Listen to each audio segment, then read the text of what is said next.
Being told you're not black enough to form part of what's known as Black South Africa, or white enough to be included in the white society.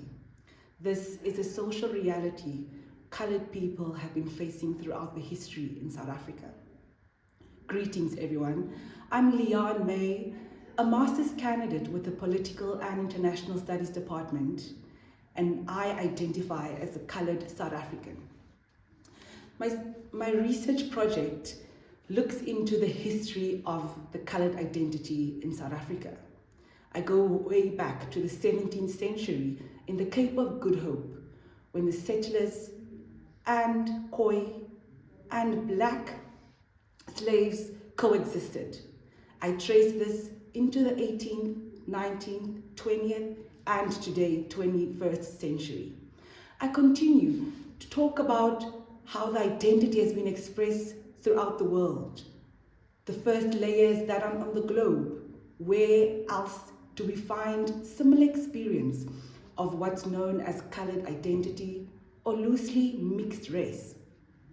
I look into South Asia and Afro-Asians and that of Aboriginals in Australia. I narrow it down into the continent of Africa. Where else do we find the social experience of being coloured? We find it in Namibia, Zambia, and even Zimbabwe.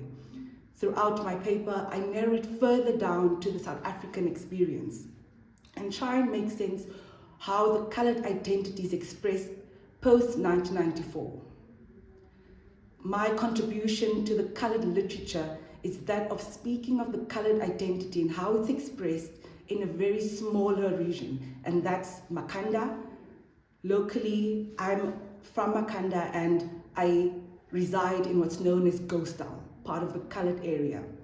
I used semi-structured interviews, and through this I worked with 10 research participants, asking them questions around how they identify and how they express their coloured identity. Themes came up such as expressing their identity through food, sport, community, and that of language. It's of utmost importance for coloured people to be granted a platform to speak on their own identity and to contribute largely to identity studies, but more so to the coloured identity and literature that speaks to our own heritage. Thank you.